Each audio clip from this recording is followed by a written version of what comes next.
আসসালামু আলাইকুম। আমি বাংলাদেশ ওয়ালাইকুম থেকে বলছি। আসসালাম রহমতুল্লাহ প্রশ্ন বরকাত। হলো, আল্লাহ তো আমাদের আল্লাহ তো আমাদের মানুষকে সৃষ্টির সেরা জীব হিসেবে সৃষ্টি করেছে। এখন আমার প্রশ্ন, যে আসমান এবং জমিনে আল্লাহ যা সৃষ্টি করেছে এগুলোকে আসলে মানুষের কল্যাণের জন্যই সৃষ্টি করেছে, না অন্য কোনো আল্লাহর উদ্দেশ্য বা যা হিকমা আছে? এইটাই আমার প্রশ্ন। কোরআনে কারিমে আয়াত রয়েছে, রব্বুল আলামিন ইরশাদ করেছে, খালাকা লাকুম মা ফিল আরদি জামিয়া। পৃথিবীতে যা কিছু রয়েছে, মাহফিল আরদে, পৃথিবীতে যা কিছু রয়েছে সব তোমাদের জন্য আল্লাহ সৃষ্টি করে, তোমাদের কল্যাণে। এখন কোনটা কোন কাজে আমাদের আসে সেটা আমাদের নাও জানা থাকতে পারে।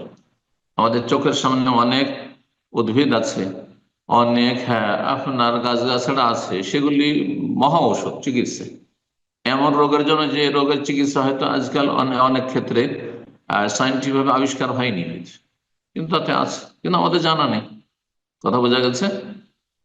তো এক সময় হয়তো মানুষ জানবে, অথবা অজানা বহু কিছু অজানা থেকে যাবে। তো আল্লাহ কোরআন যেখানে বলেছেন যে পৃথিবীর যা কিছু সৃষ্টি করা হয়েছে হে মানব তোমাদের কল্যাণের জন্য, কি কল্যাণ আছে আল্লাহ বলেন। কারণ সাপে কি কল্যাণ আছে, বিচ্ছুতে কি কল্যাণ আছে, কষ্টটা জীবজন্তুতে কি কল্যাণ আছে, হিংস্র পশুতে কি কল্যাণ আছে, আমাদের আল্লাহ বলেছেন। আল্লাহ তাআলা আলম। জি। আসসালামু আলাইকুম শেখ। ওয়ালাইকুম আসসালাম রহমতুল্লাহ বরকাত। জি। শেখ উত্তর দিনাজপুর ইসলামপুর থেকে বলছি আমি। আমার প্রশ্ন ছিল যে হুম। এখানে আগে আগে আমি বেরেলভে ছিলাম, তারপর আহলে হাদিস হয়েছি। তো আমাকে এখানে এই আহলে হাদিস মসজিদ থেকে আমার বাড়ি থেকে যেতে দেয় না, এখন বাড়িতে নামাজ পড়বো নাকি? 6 মিনিট লাগে ওই মসজিদে যেতে। আর আহলে হাদিস মসজিদে যে 6 মিনিট লাগে? হ্যাঁ, মানে রোডের এই পাশে সব বেরেলভি জনসংখ্যা, রোডের ওই পাশে আহলে হাদিস।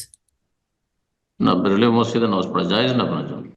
হ্যাঁ, দেবন্দি মসজিদ হলে চলতো, কিন্তু বেরোলে মসজিদে নামাজ পড়েন কেন? তা তো বড় শিরকি আকীদা সব। 6 মিনিট কোনো ব্যাপারই না। হ্যাঁ, আমরা মদিনা ইউনিভার্সিটিতে পড়েছি, 8 মিনিট পাক্কা, বড় স্পিডে আসতাম। আমার বিল্ডিংটি, হোস্টেলটি ছিল সবচেয়ে দূরে, 8 নম্বর বিল্ডিং ছিল। 2 বছর প্রথম ছিল, 8 মিনিট লাগতো। পরের 2 বছর অবশ্য 2-3 মিনিট লাগতো, কাছেই ছিল। তো আমরা নামাজ পড়তে আসতাম, একটি শুধু মসজিদ মদিনা ইউনিভার্সিটিতে। জি। শুধু ফ্যাকাল্টিতে আলাদা আলাদা মুসাল্লা ছিল জোহর পড়ার জন্য, বাকি 5 ওয়াক্ত সালাত পড়ার জন্য আমাদেরকে 8 মিনিট হেঁটে আসতে।